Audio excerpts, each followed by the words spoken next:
यड्राव फाटा परिसरातील अतिक्रमणांवर कारवाई, वाहतूक कोंडीच्या समस्येला दिलासा. इचलकरंजी यड्राव कोंडिग्रे प्रमुख जिल्हा मार्गावरील अनेक वर्षांपासून प्रलंबित असलेला अतिक्रमणाचा प्रश्न सार्वजनिक बांधकाम विभाग हातकणंगले यांच्या पुढाकारातून मार्गी लावण्यात आला आहे.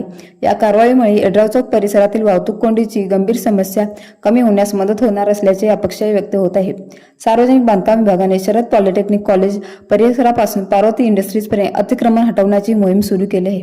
रस्त्यालगत असलेली सुमारे 10 ते 12 फूट अंतरावरील अतिक्रमण जेसीबीच्या सहाय्याने हटवण्यात आली. सदर कारवाई कोणताही दबाव न आणता संबंधितांशी सहानुभूतीपूर्वक व मैत्रीपूर्ण पद्धतीने संवाद साधून करण्यात आली. त्यामुळे कारवाई दरम्यान कोणताही अनुचित प्रकार घडला नाही. सार्वजनिक बांधकाम विभागाचे उप अभियंता सचिन कुमार यांच्या आदेशानुसार शाखा अभियंता विनोद मस्के, आमीन रमदान तसेच विभागातील इतर कर्मचारी यांनी ही मोहीम राबवली. कारवाई दरम्यान शहापूर पोलीस ठाण्याचे पोलीस कर्मचारी उपस्थित होते.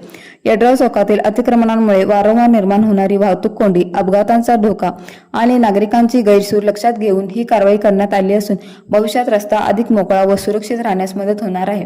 नागरिकांनीही या मोहिमेला सहकार्य दर्शवल्याचे विभागाकडून सांगण्यात आले. विशाल क्रांती वृत्तसेवा हातकणंगले.